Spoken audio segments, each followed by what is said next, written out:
ਉਹਨਾਂ ਦੀਆਂ ਜਿਹੜੀਆਂ ਪਿਕਚਰਸ ਆ ਉਹ ਸ਼ੋ ਹੋ ਰਹੀਆਂ ਹੈਗੀਆਂ।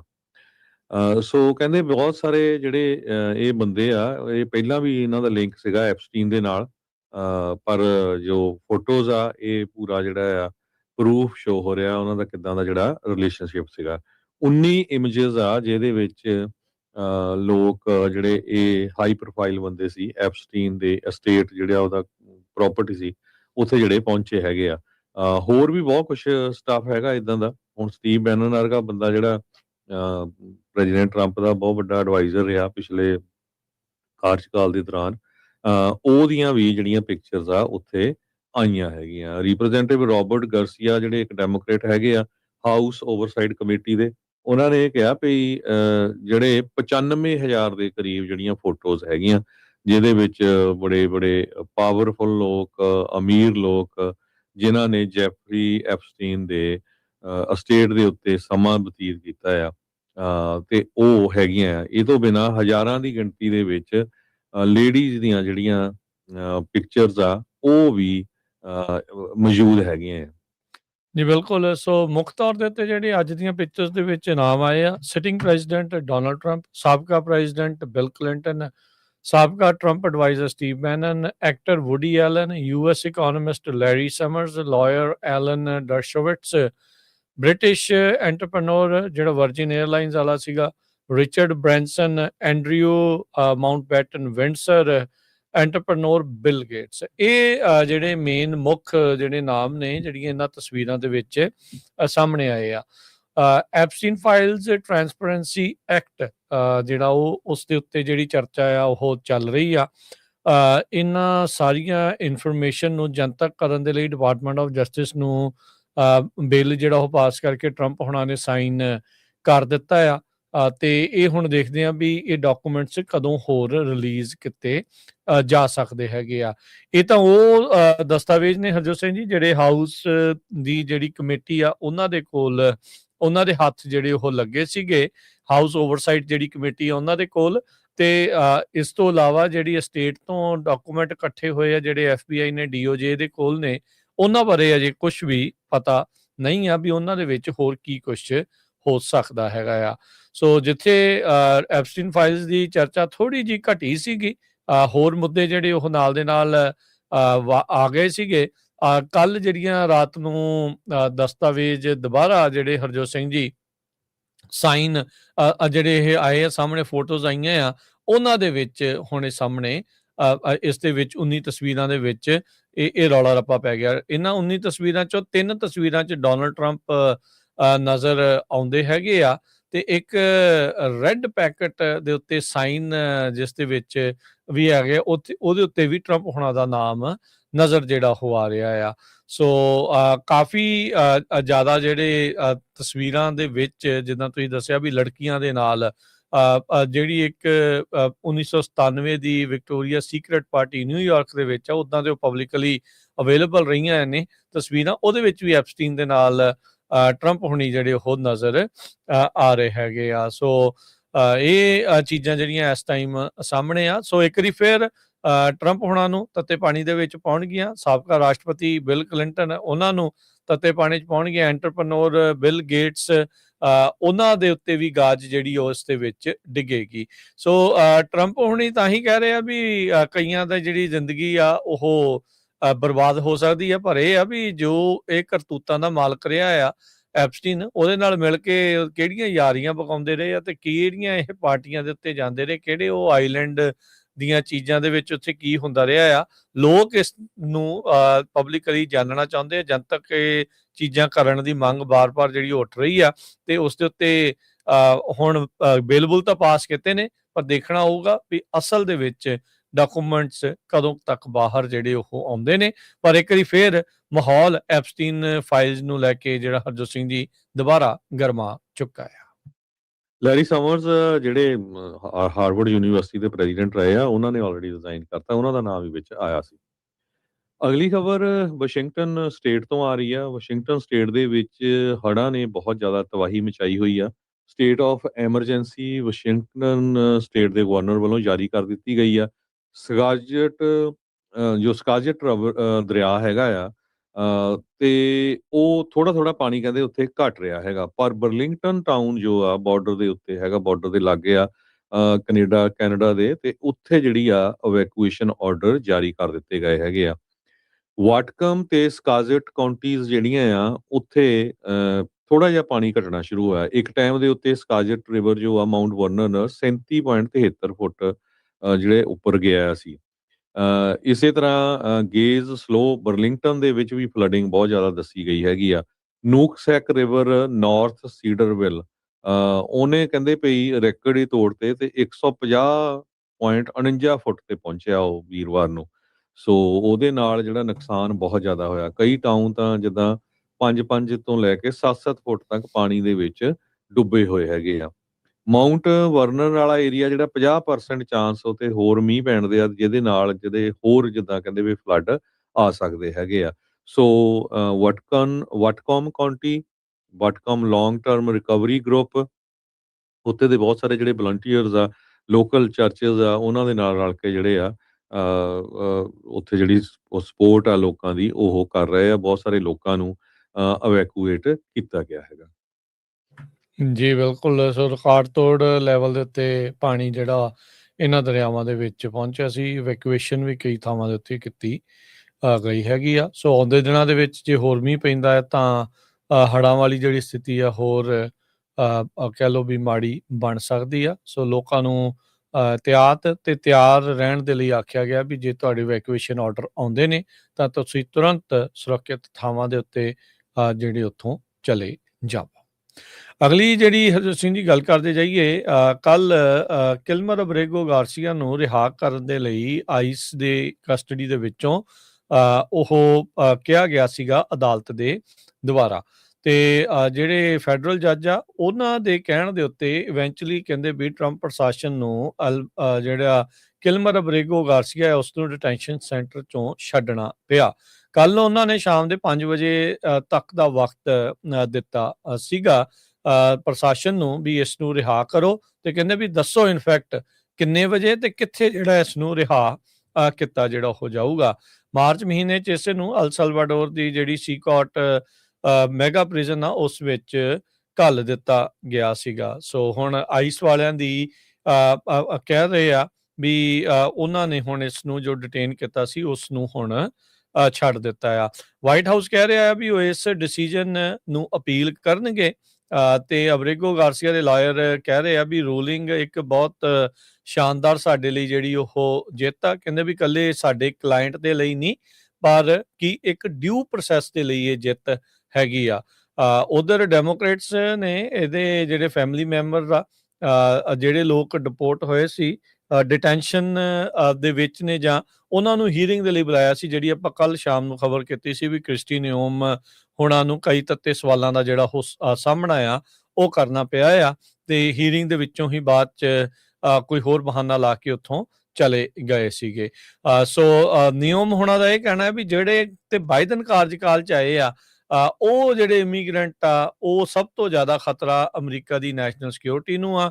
ਜੇ ਹੁਣ ਇਹ ਨਹੀਂ ਪਤਾ ਵੀ ਜਿਹੜੇ ਟਰੰਪ ਉਹਨਾਂ ਦੇ ਪਹਿਲੇ ਕਾਰਜਕਾਲ 'ਚ ਆਏ ਆ ਉਹਨਾਂ ਬਾਰੇ ਕੀ ਰਵੱਈਆ ਇਹ ਜ਼ਿਆਦਾ ਰੱਖਦੇ ਨੇ, ਪਰ ਬਾਈਡਨ ਪ੍ਰਸ਼ਾਸਨ ਦੀਆਂ ਕਿਤੇ ਸਾਰੇ ਕਾਰਜਾਂ ਦੇ ਉੱਤੇ ਇਹਨਾਂ ਨੇ ਜਿਹੜਾ ਇਸ ਟਾਈਮ ਆਪਣਾ ਹਮਲਾ ਆ ਉਹ ਜਾਰੀ ਰੱਖਿਆ ਹੈਗਾ ਆ। ਸੋ ਪਰ ਇਹ ਆ ਵੀ ਕਿਲਮਰ ਅਬਰੇਗੋ ਗਾਰਸੀਆ ਆ ਉਸ ਨੂੰ ਕੱਲ ਡਿਟੈਂਸ਼ਨ ਸੈਂਟਰ ਦੇ ਵਿੱਚੋਂ ਰਿਹਾ ਕਰ ਦਿੱਤਾ ਗਿਆ ਹੈਗਾ ਆ। ਤੇ ਨਾਲ ਹੀ ਜਿਹੜਾ ਜੱਜ ਨੇ ਪ੍ਰੋਹਿਬਿਟ ਕੀਤਾ, ਰੋਕਿਆ ਆ ਵੀ ਇਸ ਨੂੰ ਦੁਬਾਰਾ ਤੁਸੀਂ ਜਿਹੜਾ ਉਹ ਡਿਟੇਨ ਜਿਹੜਾ ਨਾ ਕਰਿਓ। ਨਾਲ ਇਸ਼ੂ ਜਿਹੜਾ ਆ ਇੱਕ ਆਰਡਰ ਇਹ ਵੀ ਜਿਹੜਾ ਉਹ ਨਾਲ ਦੇ ਨਾਲ ਇਸ਼ੂ ਕਰ ਦਿੱਤਾ ਗਿਆ ਆ।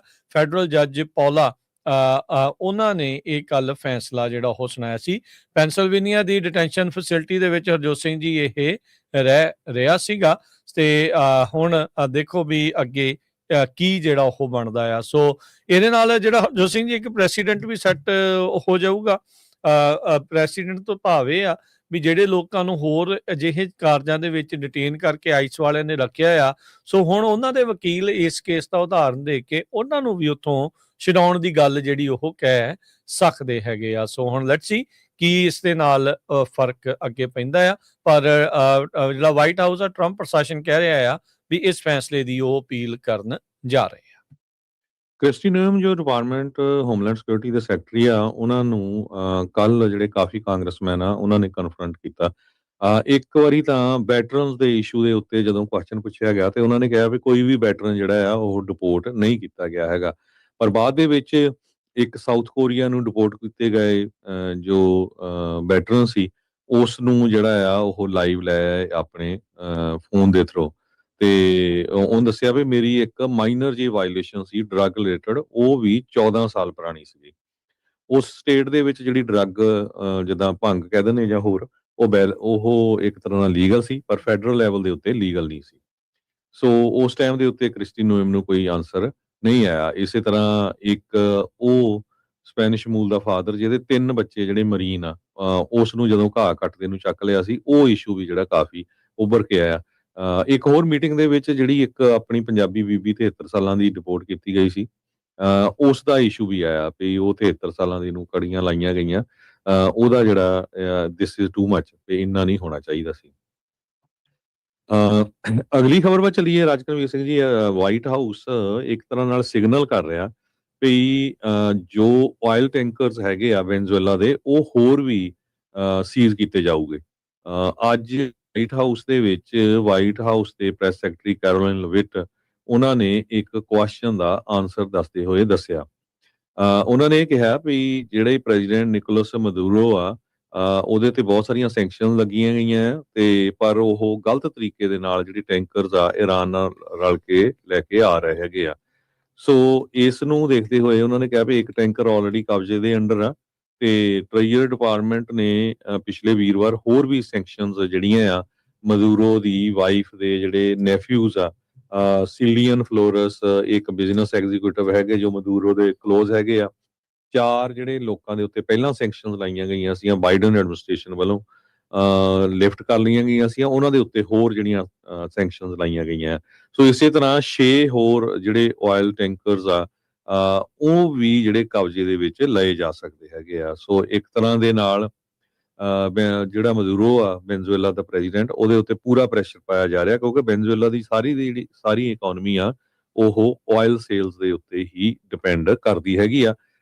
ਸਪੈਸ਼ਲੀ ਉਹ ਚਾਈਨਾ ਨੂੰ ਜਿਹੜੇ ਸੈਲ ਕਰਦੇ, ਕਿਉਂਕਿ ਦੁਨੀਆ ਦਾ ਸਭ ਤੋਂ ਵੱਡਾ ਕਸਟਮਰ ਵੈਨਜ਼ੂਏਲਾ ਦਾ ਜਿਹੜਾ ਤੇਲ ਦੇ ਮਾਮਲੇ 'ਚ ਹੈਗਾ ਉਹ ਚਾਈਨਾ ਹੈਗਾ ਆ। ਸੋ ਹੋਰ ਸੈਂਕਸ਼ਨਸ ਲਾ ਕੇ ਆਇਲ ਟੈਂਕਰਸ ਨੂੰ ਕਬਜ਼ੇ 'ਚ ਲੈ ਕੇ ਮਦੂਰੋ ਨੂੰ ਇੱਕ ਤਰ੍ਹਾਂ ਨਾਲ ਇਹ ਮੈਸੇਜ, ਤੇ ਤੀਸਰਾ ਜਿਹੜੀ ਉੱਥੇ ਦੀ ਬੀਬੀ ਨੂੰ ਨੋਬਲ ਪ੍ਰਾਈਜ਼ ਮਿਲਿਆ ਹੈਗਾ, ਉਸ ਨੂੰ ਉੱਥੋਂ ਕੱਢ ਕੇ ਓਸਲੋ ਦੇ ਵਿੱਚ ਪਹੁੰਚਾਉਣਾ, ਤੇ ਇਹ ਸਾਰੇ ਇਸ਼ੂ ਨੂੰ ਲੈ ਕੇ ਪੂਰਾ ਪ੍ਰੈਸ਼ਰ ਜਿਹੜਾ ਆ ਉਹ ਮਦੂਰੋ ਦੇ ਉੱਤੇ ਪਾਇਆ ਜਾ ਰਿਹਾ ਹੈ। ਜੀ ਬਿਲਕੁਲ। ਸੋ ਇਹ ਹਰਜੋਤ ਸਿੰਘ ਜੀ, ਵੈਨੇਜ਼ੁਏਲਾ ਦੇ ਨਾਲ ਹੁਣ ਆਡਾ ਜਿਹੜਾ ਉਹ ਪੂਰੀ ਤਰ੍ਹਾਂ ਲੱਗਾ ਹੋਇਆ ਹੈ। ਉਧਰ ਨਿਕੋਲਸ ਮਡੂਰੋ ਆਪਣੇ ਮੁਲਕ ਦੇ ਵਿੱਚ ਵੱਖ-ਵੱਖ ਗਾਣਿਆਂ ਤੇ ਨੱਚ ਰਿਹਾ, ਤੇ ਕਹਿੰਦੇ ਵੀ ਮੂੰਹ ਤੋੜਵਾਂ ਜਵਾਬ ਅਸੀਂ ਅਮਰੀਕਾ ਨੂੰ ਜਿਹੜਾ ਉਹ ਦੇਣਾ ਹੈਗਾ ਆ। ਸੋ ਆਪੋਜੀਸ਼ਨ ਲੀਡਰ ਤੁਹਾਡੀ ਕਦੋਂ ਕੱਢ ਕੇ ਲੈ ਕੇ ਅਸੀਂ ਨਾਰਵੇ ਪਹੁੰਚਾ ਦਿੰਦੇ ਅਮਰੀਕਾ ਵਾਲੇ, ਉਹ ਤੁਹਾਨੂੰ ਪਤਾ ਨਹੀਂ ਲੱਗਦਾ। ਮੂੰਹ ਤੋੜਵਾਂ ਜਵਾਬ ਪਤਾ ਨਹੀਂ ਕਿਸ ਤਰੀਕੇ ਦੇ ਨਾਲ ਦਿੱਤਾ ਜਾਊਗਾ। ਸੋ ਇਰਾਨ ਤੋਂ ਆ ਰਿਹਾ ਸੀ ਹਰਜੋਤ ਸਿੰਘ ਜੀ ਇਹ ਵੈਸਲ, ਜਿਹੜਾ ਲੇਟਲੀ ਇਹਨਾਂ ਨੇ ਫੜਿਆ ਆ ਕੁਝ ਦਿਨ ਪਹਿਲਾਂ, ਤੇ ਟਰੰਪ ਉਹਨਾਂ ਨੇ ਕਿਹਾ ਸੀਗਾ ਵੀ ਜਦੋਂ ਉਹਨਾਂ ਨੂੰ ਪੁੱਛਿਆ ਵੀ ਤੇਲ ਦਾ ਕੀ ਕਰਨਾ, ਕਹਿੰਦੇ ਚੱਲ ਕੋਈ ਨਹੀਂ ਰੱਖ ਲਾਂਗੇ। ਤੇ ਸੋ ਹੁਣ ਇਹਦੇ ਵਿੱਚ ਸਿੱਧਾ ਆ ਜਿਹੜੇ ਸ਼ੈਡੋ ਫਲੀਟਸ ਵਗੈਰਾ ਵੀ ਚੱਲ ਰਹੀਆਂ ਸੀ, ਉਹ ਚਲੋ ਇਹਦੇ ਨਾਲ ਸੰਬੰਧਿਤ ਨਹੀਂ ਆ, ਜਿੱਦਾਂ ਰਸ਼ੀਆ ਵਾਲੀਆਂ ਆ, ਉਹ ਵੀ ਇਸੇ ਤਰੀਕੇ ਦੇ ਨਾਲ ਹੀ ਚੱਲ ਰਹੀਆਂ ਆ। ਕੱਲ ਆਪਾਂ ਜਿਹੜਾ ਖਬਰ ਬਾਅਦ ਦੇ ਵਿੱਚ ਆਈ ਸੀ, ਆਪਣੀ ਖਬਰਾਂ ਤੋਂ ਬਾਅਦ 'ਚ ਮੈਕਸੀਕੋ ਨੇ ਵੀ 50% ਟੈਰਿਫ ਇੰਡੀਆ ਦੇ ਉੱਤੇ ਜਿਹੜਾ ਉਹ ਠੋਕਿਆ ਆ। ਅਜੇ ਮੋਦੀ ਨੇ ਕੱਲ ਕੁਝ ਘੰਟੇ ਪਹਿਲਾਂ ਉਦੋਂ ਖਬਰ ਆਪਣੀ ਟਵੀਟ ਕੀਤਾ ਸੀਗਾ ਵੀ ਮੇਰੀ ਟਰੰਪ ਹੁਣਾਂ ਦੇ ਨਾਲ ਬੜੀ ਸੋਹਣੀ ਗੱਲਬਾਤ ਹੋਈ ਹੈ, ਚੰਗੀ ਗੱਲਬਾਤ ਹੋਈ ਆ, ਵੀ ਮੈਕਸੀਕੋ ਨੇ ਵੀ 50% ਨਾਲ ਦੇ ਨਾਲ ਟੈਰਿਫ ਜਿਹੜਾ ਆ ਉਹ ਠੋਕ ਦਿੱਤਾ ਆ। ਸੋ ਇਹ ਵੀ ਇੱਕ ਟੈਕਟਿਕ ਜਿਹੜੀ ਇਸ ਟਾਈਮ ਨਾਲ ਦੇ ਨਾਲ ਵਰਤ ਜਿਹੜੀ ਉਹ ਹੋ ਰਹੀ ਹੈਗੀ ਆ। ਸੋ ਜਿੱਦਾਂ ਜਿਹੜਾ ਹਰਜੋਤ ਸਿੰਘ ਜੀ, ਰਸ਼ੀਆ, ਇੰਡੀਆ ਤੇ ਚਾਈਨਾ ਜ਼ਿਆਦਾ ਆਪਣੀ ਕਰੀਬੀ ਕੰਮ ਜਿਹੜਾ ਉਹ ਕਰ ਰਹੇ ਆ, ਉਹ ਦੇਖਣ ਵਾਲੀ ਗੱਲ ਆ। ਲੇਟਲੀ ਇੰਟੈਲੀਜੈਂਸ ਰਿਪੋਰਟਾਂ ਇਹ ਦੱਸਦੀਆਂ ਸੀਗੀਆਂ ਵੀ ਮੈਕਸੀਕੋ ਦੇ ਵਿੱਚ ਰॉ ਵਾਲੇ ਤੇ KGB ਵਾਲੇ, ਉਹਨਾਂ ਦਾ ਦਬਦਬਾ ਬਹੁਤ ਜ਼ਿਆਦਾ ਵਧਿਆ ਪਿਆ ਆ। ਸੋ ਉਹਨਾਂ ਦੇ ਜਸੂਸਾਂ ਦੀ ਜਿਹੜੀ ਮਾਰ ਆ ਉਹ ਕਾਫੀ ਜ਼ਿਆਦਾ ਮੈਕਸੀਕੋ ਦੇ ਵਿੱਚ ਪਹੁੰਚੀ ਪਈ ਆ। ਸੋ ਉਸੇ ਦੇ ਮੱਦੇ ਨਜ਼ਰ ਜਿਹੜਾ ਮੈਕਸੀਕੋ ਨੇ ਵੀ ਇਹ ਹੁਣ ਇੰਡੀਆ ਨੂੰ ਇੱਕ ਸਬਕ ਸਿਖਾਉਣ ਦੇ ਲਈ ਫੈਸਲਾ ਜਿਹੜਾ ਉਹ ਲਿਆ ਆ।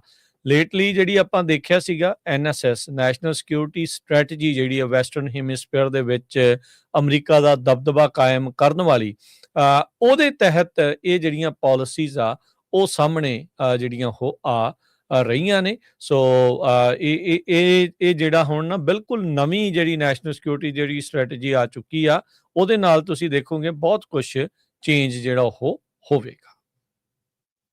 ਅਗਲੀ ਖਬਰ ਜਿਹੜੀ ਆ ਰਹੀ ਹੈਗੀ ਆ ਉਹ ਪਾਕਿਸਤਾਨ ਤੇ ਅਮਰੀਕਾ ਦੇ ਨਾਲ ਰਿਲੇਟਡ ਹੈਗੀ ਆ। ਪ੍ਰੈਜ਼ੀਡੈਂਟ ਟਰੰਪ ਉਹਨਾਂ ਦੇ ਐਡਮਿਨਿਸਟ੍ਰੇਸ਼ਨ ਨੇ $686 ਮਿਲੀਅਨ ਦੀ ਜਿਹੜੀ F-16 ਅਪਗ੍ਰੇਡ ਹੋਣਾ ਆ ਪਾਕਿਸਤਾਨ ਦੇ ਜਹਾਜ਼, ਉਹ ਡੀਲ ਕੀਤੀ ਹੈਗੀ ਆ। ਸੋ ਇਹ ਡੀਲ ਕੀ ਕਹਿੰਦੇ ਭਈ ਇੱਕ ਤਰ੍ਹਾਂ ਨਾਲ ਇੰਡੀਆ ਨੂੰ ਮੈਸੇਜ ਹੈਗਾ ਭਈ ਪਾਕਿਸਤਾਨ ਦੇ ਨਾਲ ਅਸੀਂ ਪੂਰੀ ਤਰ੍ਹਾਂ ਹਥਿਆਰਾਂ ਦੇ ਸੰਬੰਧ ਦੇ ਵਿੱਚ ਉਹਨਾਂ ਦਾ ਸਾਥ ਦੇਣ ਜਾ ਰਹੇ ਹੈਗੇ ਆ। ਸੋ ਟੈਨਸ਼ਨ ਇੰਡੀਆ ਤੇ ਪਾਕਿਸਤਾਨ 'ਚ ਆਲਰੇਡੀ ਕਾਫੀ ਆ, ਕਸ਼ਮੀਰ ਨੂੰ ਲੈ ਕੇ, ਹੋਰ ਉੱਥੇ ਜਿਹੜੇ ਟੈਰਰਿਸਟ ਅਟੈਕ ਹੋਏ ਆ ਉਹਨਾਂ ਨੂੰ ਲੈ ਕੇ। ਪਿਛਲੇ ਸਮੇਂ ਦੇ ਵਿੱਚ US ਨੇ ਕਾਫੀ ਪ੍ਰੈਸ਼ਰਾਈਜ਼ ਕੀਤਾ ਵੀ ਸੀ Indian prime minister Narendra Modi ਨੂੰ ਕਿ ਹੋਰ ਜਿਹੜੇ ਸਾਤੋਂ ਹਥਿਆਰ ਖਰੀਦੇ ਜਾਣ। ਪਰ US Pakistan F-16 upgrade deal ਜਿਹੜੀ ਆ ਇਹ ਸਿਗਨੀਫੀਕੈਂਟ ਬਹੁਤ ਆ, ਕਹਿੰਦੇ ਵੀ ਕਾਫੀ ਜ਼ਿਆਦਾ ਇਹ ਇੰਪੋਰਟੈਂਟ ਹੈਗੀ ਆ। 2022 ਦੇ ਵਿੱਚ ਮੇਨਟੇਨੈਂਸ ਡੀਲ ਹੋਈ ਸੀ ਤਾਂ ਪਾਕਿਸਤਾਨ ਦੀ ਫਲੀਟ F-16 ਦੀ, ਤੇ F-16 ਰਮੇਨ ਕਹਿੰਦੇ ਵੀ ਕੀ ਪਾਰਟ ਜਿਹੜਾ ਹੈਗਾ ਆ ਇਹ ਬ੍ਰੌਡਰ US ਪਾਕਿਸਤਾਨ ਬਾਈਲੇਟਰਲ ਰਿਲੇਸ਼ਨਸ਼ਿਪ ਦਾ। ਤੇ US ਦੀ ਜਿਹੜੀ ਡੀਲ ਆ ਸੇਲਸ ਆਫ ਟੈਕਨੋਲੋਜੀ ਜਿਹੜੀ ਕਿ ਸਪੋਰਟ ਕਰਦੀ ਅਪਗ੍ਰੇਡ ਕਰਦੀ ਆ ਪਾਕਿਸਤਾਨ ਦਾ F-16 ਫਲੀਟ, ਤੇ ਇਹ ਵੀ ਜਿਹੜਾ ਕਨਫਰਮ ਕੀਤਾ ਗਿਆ ਆ ਇਹ US ਦੀ ਕਾਂਗਰਸ ਨੂੰ ਇਹ ਰਿਪੋਰਟ ਭੇਜੀ ਗਈ ਹੈਗੀ ਆ ਡਿਫੈਂਸ ਸਿਕਿਉਰਿਟੀ ਕੋਆਪਰੇਸ਼ਨ ਏਜੰਸੀ ਵੱਲੋਂ DSCA ਵੱਲੋਂ ਦਸੰਬਰ 4 ਨੂੰ। ਸੋ ਪਾਕਿਸਤਾਨ ਦੇ ਕੋਲ ਕਹਿੰਦੇ ਵੀ 70 ਤੋਂ ਲੈ ਕੇ 80 ਤੱਕ ਵਰਕਿੰਗ F-16 ਜਹਾਜ਼ ਹੈਗੇ ਆ। ਕੁਛ ਉਹਨਾਂ ਦੇ ਕੋਲ ਪੁਰਾਣੇ ਹੈਗੇ ਆ ਤੇ ਹੁਣ ਕੁਛ ਜਿਹੜੇ ਆ ਉਹ 52 ਪਲੱਸ ਮਾਡਲ ਜਿਹੜੇ ਆ ਉਹ ਨਵੇਂ ਵੀ ਉਹਨਾਂ ਨੇ ਖਰੀਦੇ ਹੈਗੇ ਆ। 649 ਮਿਲੀਅਨ ਵਰਥ ਆਫ ਸਪੋਰਟ ਜਿਹੜੀ ਅਪਗ੍ਰੇਡ ਕਰਨ ਦੇ ਲਈ ਆ F-16 ਨੂੰ, ਤੇ US ਦੀ ਸੇਲਸ ਹੋਰ ਮੇਜਰ ਡਿਫੈਂਸ ਇਕਵਿਪਮੈਂਟ ਜਿਹੜਾ ਹੋਰ ਉਹਦੇ ਵਿੱਚ ਇਨਕਲੂਡ ਕੀਤਾ ਗਿਆ ਆ। ਇਸ ਤੋਂ ਬਿਨਾ ਸਿਗਨੀਫੀਕੈਂਟ ਮਿਲਟਰੀ ਇਕਵਿਪਮੈਂਟ ਹੋਰ ਵੀ ਐਡ ਕੀਤਾ ਗਿਆ ਹੈਗਾ $37 ਮਿਲੀਅਨ ਦਾ, ਜਿਹਦੇ ਵਿੱਚ 92 ਲਿੰਕ 16 ਸਿਸਟਮਸ ਹੈਗੇ ਆ। ਸੋ ਇਹ ਇੱਕ ਤਰ੍ਹਾਂ ਦੇ ਨਾਲ ਇੰਡੀਆ ਨੂੰ ਮੈਸੇਜ ਆ ਜਾਂ ਟੋਟਲੀ ਜਿਹੜਾ ਪਾਕਿਸਤਾਨ ਦੇ ਨਾਲ ਅਮਰੀਕਾ ਦਾ ਬਿਜ਼ਨਸ ਹੈਗਾ। ਜੀ ਜਸ਼ਨ ਜੀ, ਬ੍ਰੇਕ ਲਵਾਂਗੇ। ਬ੍ਰੇਕ ਤੋਂ ਬਾਅਦ ਮੁੜਦੇ ਹਾਂ ਵਾਪਸ। ਖਬਰਾਂ ਦਾ ਸਿਲਸਿਲਾ ਜਿਹੜਾ ਉਹ ਜਾਰੀ ਰਹੇਗਾ ਪ੍ਰੋਗਰਾਮ ਅਪਡੇਟ ਅਮਰੀਕਾ ਦੇ ਵਿੱਚ।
ਬ੍ਰੇਕ ਤੋਂ ਬਾਅਦ ਇੱਕ ਵਾਰੀ ਫਿਰ ਆਪ ਸਭ ਦਾ ਸਵਾਗਤ ਕਰਦੇ ਹਾਂ। ਸੋ ਤੇ ਪ੍ਰੋਗਰਾਮ ਚੱਲ ਰਿਹਾ ਜੀ ਇਸ time update America. Harjot Singh ji ਆਇਆਂ ਨੂੰ ਸਵਾਗਤ ਹੈ। ਸਤਿ ਸ਼੍ਰੀ ਅਕਾਲ ਜੀ।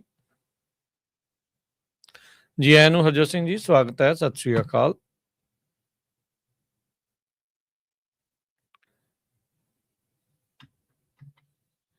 ਜੀ। ਸਤਿ ਸ਼੍ਰੀ ਅਕਾਲ, ਧੰਨਵਾਦ, ਜੀ ਆਇਆਂ ਨੂੰ। ਜੀ ਅਗਲੀਆਂ ਜਿਹੜੀਆਂ ਖਬਰਾਂ ਆ ਉਹਨਾਂ ਦੇ ਵੱਲ ਆਪਾਂ ਵੱਧਦੇ ਹਾਂ। Harjot Singh ji, affordable care act ਨੂੰ ਲੈ ਕੇ ਕੱਲ ਵੀ ਆਪਾਂ ਜਿੱਦਾਂ ਸ਼ੇਅਰ ਕੀਤਾ ਸੀ ਵੀ 2 ਬਿੱਲ ਆਏ ਸੀ ਕੱਲ ਸੈਨੇਟ 'ਚ, ਦੋਨੋਂ ਦੇ ਦੋਨੋਂ ਹੀ ਫੇਲ ਹੋ ਗਏ। ਇੱਕ ਰਿਪਬਲਿਕਨ ਨੇ ਲਿਆਂਦਾ ਸੀ, ਇੱਕ ਡੈਮੋਕ੍ਰੇਟਸ ਨੇ ਲਿਆਂਦਾ ਸੀ। ਹੁਣ ਰੌਲਾ ਇਹ ਬਣਿਆ ਪਿਆ ਆ ਵੀ ਦਿਨ ਰਹਿ ਗਏ ਆ ਥੋੜ੍ਹੇ, ਇਹ ਸਾਲ ਖਤਮ ਹੋਣ ਵਾਲਾ ਆ। ਜਨਵਰੀ ਦੇ ਵਿੱਚ ਨਵੇਂ ਪ੍ਰੀਮੀਅਮਸ ਲੋਕਾਂ ਨੂੰ ਆਉਣੇ ਸ਼ੁਰੂ ਹੋ ਜਾਣੇ ਆ ਜਾਂ ਆਉਣੇ ਸ਼ੁਰੂ ਹੋ ਚੁੱਕੇ ਨੇ। ਸਬਸਿਡੀਜ਼ ਜੇ ਇਸ ਦੇ ਵਿੱਚ ਨਹੀਂ ਹੋਣਗੀਆਂ ਤਾਂ ਲੋਕਾਂ ਨੂੰ ਬੜੀ ਇਸ ਟਾਈਮ ਫਿਕਰਮੰਦੀ 'ਚ ਪਏ ਆ ਵੀ ਇੰਸ਼ੋਰੈਂਸ ਕਰਾਈਏ ਨਾ ਕਰਾਈਏ, ਕਿਵੇਂ ਜਿਹੜੇ ਇਸ ਦੇ ਵਿੱਚ ਹੋ ਰਿਹਾ ਆ। ਸੋ ਕਾਫੀ ਇਸ ਟਾਈਮ ਇਸ ਨੂੰ ਲੈ ਕੇ ਲੋਕ ਸ਼ਸ਼ੋਪੰਚ ਪਏ ਨੇ। ਸੋ ਹਰਜੋਤ ਸਿੰਘ ਜੀ, ਕੀ ਚੱਲ ਰਿਹਾ ਹੈਗਾ ਇਸ ਦੇ ਬਾਬਤ? ਜੀ ਇਹਨੂੰ ਲੈ ਕੇ, ਕਿਉਂਕਿ ਦੋਨੋਂ ਹੀ ਇੱਕ ਤਾਂ ਦੇਖੋ ਹੁਣ ਵਾਅਦਾ ਕੀਤਾ ਸੀ ਰਿਪਬਲਿਕਨਸ ਨੇ ਵੀ ਤੁਸੀਂ ਸਾਡੀ ਐਕਸਟੈਂਸ਼ਨ ਕਰ ਦਿਓ ਜਿਹੜੀ ਗਵਰਨਮੈਂਟ ਸ਼ਟਡਾਊਨ ਆ, ਤੇ ਅਸੀਂ ਇਹਦੇ ਤੇ ਵੋਟਿੰਗ ਕਰਾਂਗੇ, ਸਾਥ ਵੀ ਦੇਵਾਂਗੇ। ਪਰ ਜਦੋਂ ਵੋਟਿੰਗ ਹੋਈ, ਨਾ ਤਾਂ ਡੈਮੋਕ੍ਰੇਟਸ ਵਾਲੀ ਜਿਹੜੇ ਉਹ ਕਹਿ ਰਹੇ ਵੀ 3 ਸਾਲਾਂ ਦੀ ਸਬਸਿਡੀਆਂ ਵਧਾਈਆਂ ਜਾਣ, ਉਹ ਪਾਸ ਹੋਈ, ਤੇ ਨਾ ਹੀ ਜਿਹੜੇ ਰਿਪਬਲਿਕਨ ਆਪਣੀ ਇੱਕ ਪਲਾਨ ਲੈ ਕੇ ਆਏ ਸੀ ਵੀ ਅਸੀਂ $1000 ਜਾਂ 1500 $1500 ਪਰ ਪਰਸਨ ਸ਼ਾਇਦ ਪੂਰੇ ਸਾਲ ਦਾ ਦੇ ਸਕਦੇ ਹਾਂ। ਹੁਣ ਜਿਹਦਾ ਪ੍ਰੀਮੀਅਮ 30-30,000 15-15,000 ਹੋਊਗਾ, ਸੋ ਉਹਨੂੰ ਦੇਖ ਕੇ ਅੱਜ ਇੱਕ NBC ਨੇ ਵੀ ਕਾਫੀ ਵੱਡੀ ਰਿਪੋਰਟ ਛਾਪੀ ਆ ਵੀ ਓਬਾਮਾ ਕੇਅਰ ਪ੍ਰੀਮੀਅਮ ਦੇ ਵਧਣ ਦੇ ਨਾਲ ਬਹੁਤ ਸਾਰੇ ਜਿਹੜੇ ਲੋਕ ਆ ਉਹ ਜਾਂ ਤਾਂ ਕਵਰੇਜ ਲੈ ਨਹੀਂ ਰਹੇ ਜਾਂ ਫਿਰ ਚੀਪਰ ਪਲਾਨ ਵੱਲ ਚੱਲ ਰਹੇ। ਚੀਪਰ ਪਲਾਨ ਦਾ ਮਤਲਬ ਕੀ ਆ ਵੀ ਜਿਹੜੀਆਂ ਹਾਈ ਡਿਡਕਟੀਬਲ ਲੋ ਕਵਰੇਜ ਵਾਲੀਆਂ, ਵੀ ਘੱਟੋ ਘੱਟ ਇਹ ਤਾਂ ਹੁੰਦਾ ਨਾ ਐਮਰਜੈਂਸੀ ਪਲਾਨ, ਵੀ ਕੱਲ ਨੂੰ ਨਾ ਕਰੇ ਰੱਬ ਹਸਪਤਾਲ ਚੱਲ ਗਏ ਤੇ ਘੱਟੋ ਘੱਟ ਹਸਪਤਾਲ ਦੀ ਕਵਰੇਜ ਹੋ ਗਿਆ ਕੁਛ ਹਾਈ ਡਿਡਕਟੀਬਲ ਦੇ ਨਾਲ। ਕਿਉਂਕਿ ਜੇ ਕੁਛ ਵੀ ਨਹੀਂ ਤੁਹਾਡੀ ਕਵਰੇਜ, ਫੇਰ ਤਾਂ ਤੁਹਾਨੂੰ ਪਤਾ ਹੀ ਆ ਵੀ ਆਪਾਂ ਬਹੁਤ ਵਾਰ ਦੱਸ ਚੁੱਕੇ ਹਾਂ ਵੀ ਅਮਰੀਕਾ ਦੇ ਵਿੱਚ ਨੰਬਰ 1 ਬੈਂਕਰਪਸੀ ਦਾ ਕਾਰਨ ਹੈਲਥ ਕੇਅਰ ਇੰਸ਼ੋਰੈਂਸ ਦਾ ਨਾ ਹੋਣਾ ਹੈਗਾ, ਕਿਉਂਕਿ ਇੱਕ ਦਿਨ ਦਾ ਬਿੱਲ ਕਈ ਵਾਰੀ $20,000 ਆ ਜਾਂਦਾ ਹੈਗਾ। ਬਹੁਤ ਸਾਰੇ ਜਿਹੜੇ ਸਟੇਟ ਹੈਲਥ ਆਫੀਸ਼ੀਅਲਸ ਹੈਗੇ ਆ ਨਿਊਯਾਰਕ ਦੇ ਵਿੱਚ, ਪੈਂਸਿਲਵੇਨੀਆ, ਆਇਡਾਹੋ, ਕੋਲੋਰਾਡੋ, ਕੈਲੀਫੋਰਨੀਆ, ਉਹਨਾਂ ਨੇ ਇਹ ਕਿਹਾ ਹੈ ਵੀ ਜਦੋਂ ਦੀ ACA ਓਪਨ ਐਨਰੋਲਮੈਂਟ ਸ਼ੁਰੂ ਹੋਈ ਹੈਗੀ ਆ, ਨਵੰਬਰ 1 ਨੂੰ ਹੋਈ ਸੀ, ਤੇ ਕੁਛ ਲੱਗ ਰਿਹਾ ਵੀ ਲੋਕ ਜਿਹੜੇ ਘਬਰਾਏ ਹੋਏ ਹੈਗੇ ਆ, ਕਿਉਂ ਕਈਆਂ ਦੇ ਜਿਹੜੇ ਪ੍ਰੀਮੀਅਮ ਆ 2-fold 3-fold ਤੱਕ ਵੀ ਜਿਹੜੇ ਆ ਉਹ ਵੱਧ ਗਏ ਹੈਗੇ ਆ। ਹਾਂਜੀ। ਸੋ ਹਜੇ ਇੰਨਾ ਜਲਦੀ ਤਾਂ ਨਹੀਂ ਪੂਰਾ ਦੱਸਣ ਨੂੰ, ਵੀ ਕੀ ਪੂਰੇ ਜਿਹੜੇ ਰਿਜ਼ਲਟਸ ਆਣਗੇ, ਕਿੰਨੇ ਕੁ ਲੋਕਾਂ ਨੇ ਕੈਂਸਲ ਕਰਾਈ ਆ, ਕਿੰਨਿਆਂ ਕੁ ਨੇ ਪਲਾਨ ਚੇਂਜ ਕਰਾਈਆਂ, ਕਿੰਨਿਆਂ ਕੁ ਨੇ ਜਿਹੜੀ ਹੈਗੀ ਆ ਉਹ ਕਿਹਾ ਵੀ ਇੰਸ਼ੋਰੈਂਸ ਆਪਾਂ ਵੇਟ ਐਂਡ ਵਾਚ ਕਰ ਰਹੇ ਹੈਗੇ ਆ। ਕਹਿੰਦੇ ਵੀ hundreds of dollars extra every month ਜਿਹੜੇ ਆ ਪ੍ਰੀਮੀਅਮ ਵੱਧ ਰਹੇ ਹੈਗੇ ਆ।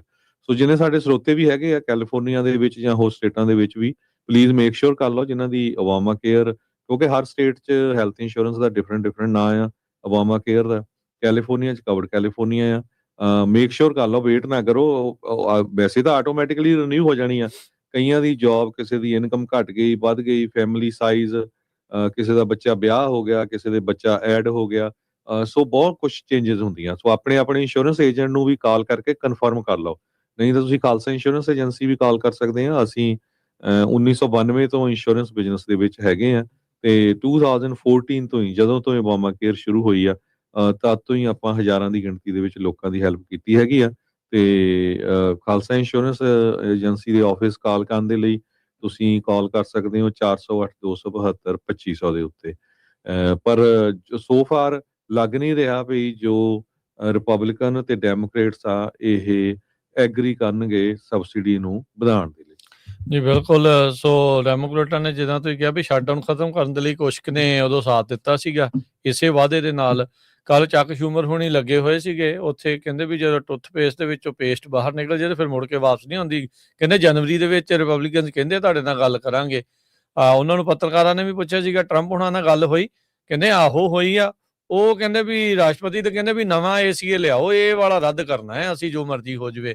ਸੋ ਓਬਾਮਾ ਦਾ ਨਾਮ ਜਾਂ ਕਿਸੇ ਵੀ ਡੈਮੋਕ੍ਰੇਟ ਦਾ ਜਿਹੜਾ ਨਾਮ ਆ ਉਸ ਤੋਂ ਕਾਈਂਡ ਆਫ ਕਹਿ ਲਓ ਵੀ ਜਿੱਦਾਂ ਚਿਹੜਾ ਜਾਂ ਉਹ ਕਹਿੰਦੇ ਆ ਵੀ ਨਹੀਂ ਇਹ ਹੋਣਾ ਚਾਹੀਦਾ ਆਪਣੇ ਨਾਂ ਦੇ ਉੱਤੇ ਹੋਵੇ, ਜਿੱਦਾਂ ਟਰੰਪ ਕਾਰਡ ਆ $1 ਮਿਲੀਅਨ ਵਾਲਾ ਉਹਦੇ ਤੇ ਵੀ ਆਪਣਾ ਨਾਮ ਆਪਣੀ ਫੋਟੋ, ਸੋ ਸਾਰੀਆਂ ਚੀਜ਼ਾਂ ਜਿਹੜੀਆਂ ਹੈ ਕਿਤੇ ਨਾ ਕਿਤੇ ਇਸ ਐਂਗਲ ਤੋਂ ਵੀ ਜਿਹੜੀਆਂ ਨਾਲ ਚੱਲ ਰਹੀਆਂ। ਪਰ ਹਾਲ ਦੀ ਘੜੀ ਮਿਲੀਅਨਸ ਆਫ ਅਮਰੀਕਨ ਉਹਨਾਂ ਦੇ ਉੱਤੇ ਇਸ ਦਾ ਜਿਹੜਾ ਸਿੱਧਾ ਅਸਰ 1 ਜਨਵਰੀ ਤੋਂ ਨਵੇਂ ਸਾਲ ਤੇ ਨਵਾਂ ਤੋਹਫਾ ਜਿਹੜਾ ਆ ਉਹ ਇਹ ਵੱਧ ਪ੍ਰੀਮੀਅਮਸ ਦਾ ਮੈਨੂੰ ਲੱਗਦਾ ਵੀ ਸ਼ਾਇਦ ਮਿਲ ਜਾਊਗਾ ਜੇ ਉਸ ਤੋਂ ਪਹਿਲਾਂ ਇਹਨਾਂ ਦੀ ਕੋਈ ਸੰਧੀ ਨਹੀਂ ਹੁੰਦੀ ਆਪਸ ਦੇ ਵਿੱਚ। 60 ਵੋਟਾਂ ਚਾਹੀਦੀਆਂ ਫਿਲਬਸਟਰ ਨੂੰ ਤੋੜਨ ਦੇ ਲਈ, ਤੇ ਜਿੱਦਾਂ ਕੱਲ ਆਪਾਂ ਦੱਸਿਆ ਸੀਗਾ ਵੀ 2 ਜਿਹੜੇ ਬਿੱਲ ਲਿਆਂਦੇ ਆ ਦੋਨੋਂ ਦੇ ਦੋਨੋਂ ਹੀ ਫੇਲ ਹੋ ਗਏ ਆ, ਰਿਪਬਲਿਕਨਸ ਵਾਲਾ ਵੀ ਤੇ ਡੈਮੋਕ੍ਰੇਟ ਵਾਲਾ ਵੀ। 51 ਵੋਟਾਂ ਹੀ ਜਿਹੜੀਆਂ ਉਹ ਪਈਆਂ।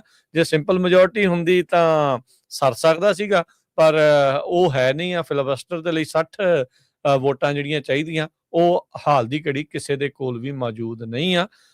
ਇਹਦਾ ਅਸਰ ਹਰਜੋਤ ਸਿੰਘ ਜੀ ਜਦੋਂ ਜੇਬ ਦੇ ਉੱਤੇ ਇੰਨਾ ਭਾਰ ਲੋਕਾਂ ਦੇ ਪੈਣਾ ਤਾਂ ਇਕਨੋਮੀ ਦਾ ਜਿੱਦਾਂ ਦੇ ਹਾਲਾਤ ਆ ਉਹਦੇ ਵਿੱਚ ਤੁਸੀਂ ਹਿਸਾਬ ਲਾ ਲਓ ਵੀ ਇਹ ਕੁਛ ਜਿਹੜਾ ਨਾਲ ਐਡ ਹੋ ਗਿਆ ਤਾਂ ਅੱਗੇ ਬਣਨਾ ਇਸ ਦੇ ਵਿੱਚ ਕੀ ਆ। ਇਹਦਾ ਸਿੱਧਾ ਅਸਰ ਇਲੈਕਸ਼ਨ ਦੇ ਉੱਤੇ, ਵੋਟਾਂ ਦੇ ਉੱਤੇ ਕਿੰਨੇ ਵੋਟ ਕਿੱਦਾਂ ਪਾਉਣੀ ਆ ਉਹ ਪਊਗਾ। ਆਲਰੇਡੀ ਆਪਾਂ ਦੇਖ ਰਹੇ ਹਾਂ ਵੀ ਲਟੀਨੋ ਵੋਟਰ ਦੇ ਵਿੱਚ ਰਿਪਬਲਿਕਨ ਪਾਰਟੀ ਵਾਲੇ, ਇਨਫੈਕਟ ਰਾਸ਼ਟਰਪਤੀ ਟਰੰਪ ਉਹਨਾਂ ਦੀ ਅਪਰੂਵਲ ਰੇਟਿੰਗ -38 ਤੇ ਜਾ ਰਹੀ ਆ। ਸੋ ਜਿਨ੍ਹਾਂ ਨੇ ਹੁੱਬ ਕੇ ਕਾਫੀ ਵੋਟਾਂ ਜਿਹੜੀਆਂ ਉਹਨਾਂ ਦੀਆਂ ਪਾਈਆਂ ਸੀ ਉਹ ਵੀ ਉਲਟ ਹੋਇਆ। ਇੱਥੋਂ ਤੱਕ ਕਿ ਮੈਨੂੰ ਲੱਗਦਾ ਆਪਣੀ ਕਮਿਊਨਿਟੀ ਦੇ ਵਿੱਚ ਵੀ ਥੋੜਾ ਬਹੁਤਾ ਫਰਕ ਜਿਹੜਾ ਉਹ ਜ਼ਰੂਰ ਪਿਆ ਹੋਣਾ ਆ। ਸੋ ਉਹ ਵੀ ਸਾਰੀਆਂ ਚੀਜ਼ਾਂ ਜਿਹੜੀਆਂ ਲੋਕਾਂ ਦੇ ਜਿੱਦਾਂ ਅਸਰ ਪੈਂਦੇ ਨੇ, ਜਿਹੜੇ ਹਾਲਾਤ ਆ, ਚਾਹੇ ਉਹ ਇਮੀਗ੍ਰੇਸ਼ਨ ਦਾ, ਚਾਹੇ ਉਹ ਇਕਨੋਮਿਕਲੀ ਆ, ਉਹਨਾਂ ਦੇ ਕਰਕੇ ਉਹਨਾਂ ਦੇ ਨਜ਼ਰੀਏ ਜਿਹੜੇ ਆ ਉਹ ਬਦਲਦੇ ਜਾਂਦੇ ਹੈਗੇ ਨੇ। ਅਗਲੀ ਜਿਹੜੀ ਹਰਜੋਤ ਸਿੰਘ ਜੀ ਗੱਲ ਕਰੀਏ, US ਦੀ ਹਾਊਸ ਨੇ $901 ਬਿਲੀਅਨ ਦਾ ਡਿਫੈਂਸ ਸਪੈਂਡਿੰਗ ਬਿੱਲ ਆ ਉਸ ਨੂੰ ਪਾਸ ਕਰ ਦਿੱਤਾ। ਆਪੋਜੀਸ਼ਨ ਸੀਗੀ ਇਸ ਬਿੱਲ ਨੂੰ ਨਾ ਪਾਸ ਕਰਨ ਦੇ ਲਈ ਵੀ, ਪਰ ਫਿਰ ਵੀ ਜਿਹੜੀ ਸਿੰਪਲ ਮੈਜੋਰਟੀ ਇਸ ਦੇ ਵਿੱਚ ਬਣ ਗਈ। ਇਨਫੈਕਟ 312 ਲਾਅ ਮੇਕਰਸ ਨੇ ਬੀਤੇ ਦਿਨੀ national defence authorisation act NDAA ਉਸ ਨੂੰ ਉਸ ਦੇ ਹਾਮੀ ਭਰ ਕੇ ਇਸ ਨੂੰ ਪਾਸ ਕਰ ਦਿੱਤਾ। 112 ਲਾਅ ਮੇਕਰਸ ਨੇ ਇਸ ਦੇ ਵਿਰੋਧ ਦੇ ਵਿੱਚ ਵੋਟ ਪਾਈ ਆ।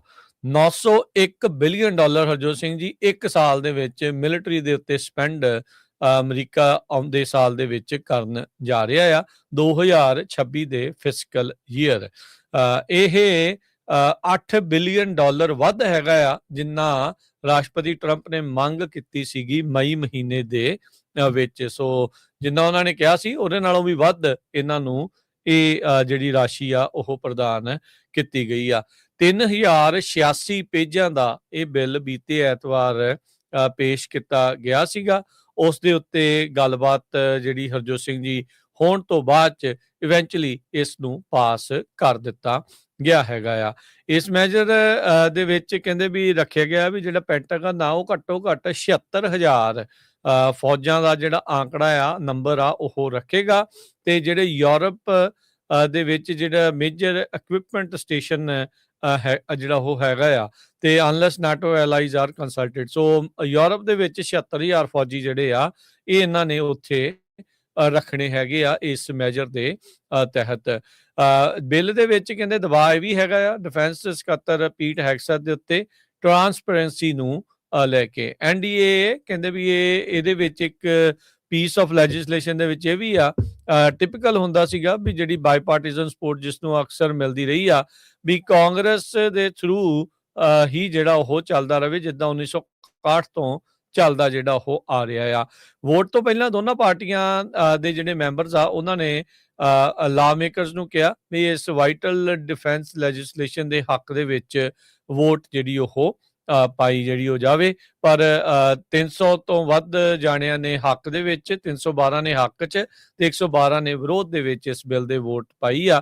ਤੇ ਪਰ ਹੁਣ $901 ਬਿਲੀਅਨ ਦਾ 2026 ਦੇ ਲਈ ਜਿਹੜਾ ਡਿਫੈਂਸ ਬਿੱਲ ਆ ਉਸ ਨੂੰ ਹਾਊਸ ਨੇ ਪਾਸ ਕਰ ਦਿੱਤਾ। ਸੈਨੇਟ 'ਚ ਹੁਣ ਅੱਗੇ ਕੀ ਬਣਦਾ ਆ ਤੇ ਉਹ ਜਿਹੜਾ ਆਉਂਦਾ ਸਮਾਂ ਇਸ ਦੇ ਵਿੱਚ ਦੱਸੇਗਾ। ਜੀ ਬਿਲਕੁਲ। ਅਗਲੀ ਖਬਰ ਜਿਹੜੀ ਹੈਗੀ ਆ ਉਹ ਇੱਕ ਸੀਕ੍ਰੇਟ ਮੀਟਿੰਗ ਹੋ ਗਈ ਆ FBI ਦੇ ਡਾਇਰੈਕਟਰ ਕੈਸ਼ ਪਟੇਲ ਤੇ ਯੂਕਰੇਨੀਅਨ ਨੈਗੋਸ਼ੀਏਟਰ ਦੇ ਵਿਚਕਾਰ। ਸੋ ਇਹਦਾ ਜਿਹੜਾ ਕਾਫੀ ਜ਼ਿਆਦਾ ਕੰਸਰਨ ਹੋਇਆ, ਇਹ ਵਾਸ਼ਿੰਗਟਨ ਪੋਸਟ ਨੇ ਅੱਜ ਸਟੋਰੀ ਰਨ ਕੀਤੀ ਹੈ।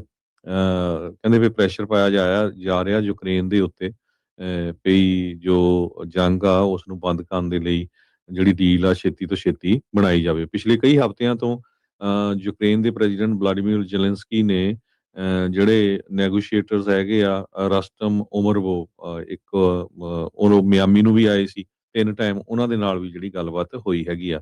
ਸੋ ਕਲੋਜ਼ ਡੋਰ ਮੀਟਿੰਗਸ ਕਾਫੀ ਚੱਲ ਰਹੀਆਂ ਜਿਨ੍ਹਾਂ 'ਚ ਹੁਣ ਡਿਪਟੀ ਡਾਇਰੈਕਟਰ ਡੈਨ ਬੋਨਜੀਨੋ FBI ਦੇ ਤੇ ਕੈਸ਼ ਪਟੇਲ ਜਿਹੜੇ ਡਾਇਰੈਕਟਰ ਹੈਗੇ ਆ ਉਹਨਾਂ ਦੇ ਨਾਲ ਵੀ ਇਹ ਜਿਹੜੀ ਮੀਟਿੰਗ ਹੋਈ ਹੈਗੀ ਆ।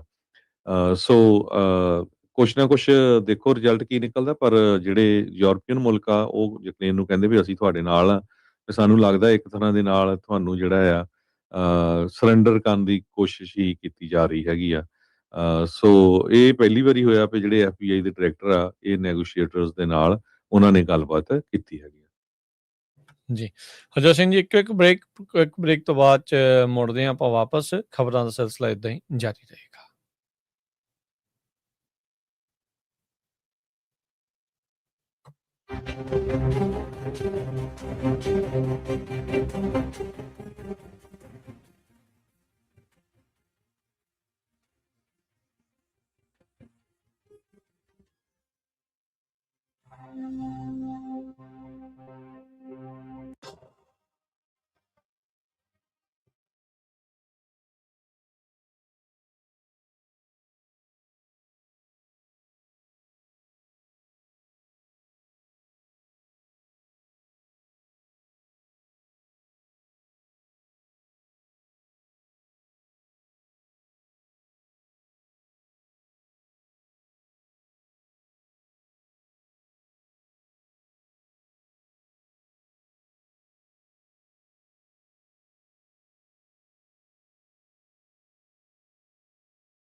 ਬ੍ਰੇਕ ਤੋਂ ਬਾਅਦ ਜੇਕਰ ਫਿਰ ਆਪ ਸਭ ਦਾ ਸਵਾਗਤ ਕਰਦੇ ਹਾਂ ਸੋ ਤੇ ਪ੍ਰੋਗਰਾਮ ਅਪਡੇਟ ਅਮਰੀਕਾ 'ਚ ਹਰਜੋਤ ਸਿੰਘ ਜੀ ਆਇਆਂ ਨੂੰ ਇੱਕ ਵਾਰੀ ਫਿਰ ਸਵਾਗਤ ਹੈ। ਸਤਿ ਸ਼੍ਰੀ ਅਕਾਲ ਜੀ। ਸਤਿ ਸ਼੍ਰੀ ਅਕਾਲ, ਧੰਨਵਾਦ ਜੀ ਆਇਆਂ ਨੂੰ।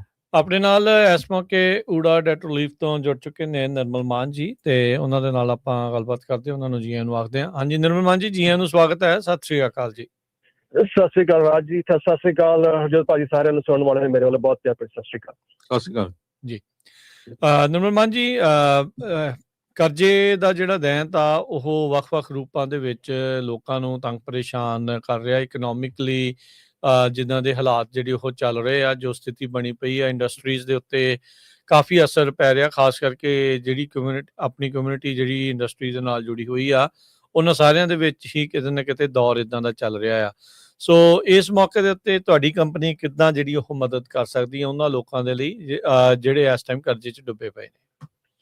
ਜੀ ਬਿਲਕੁਲ ਰਾਜ। ਸੋ ਜਿੱਦਾਂ ਆਪਾਂ ਹਮੇਸ਼ਾ ਹੀ ਕਹਿੰਦੇ ਹਾਂ ਕਿ ਅਪ ਟੂ 60% ਜਿਹੜਾ ਤੁਹਾਡਾ ਅਨਸਿਕਿਉਰਡ ਡੈਟ ਹੈ ਉਹਨੂੰ ਆਪਾਂ ਸੈਟਲ ਕਰ ਸਕਦੇ ਹਾਂ। ਮੀਨ ਜੇ ਲੈਟਸ ਸੇ ਕਿ ਤੁਹਾਡਾ 100,000 ਦਾ ਡੈਟ ਹੈ ਤਾਂ you can save up to 60%। ਔਰ ਬਾਕੀ ਮੰਨ ਲਓ ਕਿ ਜੇ ਤੁਹਾਡਾ 40,000 ਵੱਜ ਜਾਂਦਾ ਉਹਦੀਆਂ ਤੁਸੀਂ ਆਸਾਨ ਕਿਸ਼ਤਾਂ ਬਣਾ ਸਕਦੇ ਹੋ। ਦੇਖੋ ਇਹ ਅਸੀਂ ਪਿਛਲੇ ਤਕਰੀਬਨ 20 ਸਾਲ ਤੋਂ ਹੀ ਕੰਮ ਕਰਦੇ ਪਏ ਹਾਂ।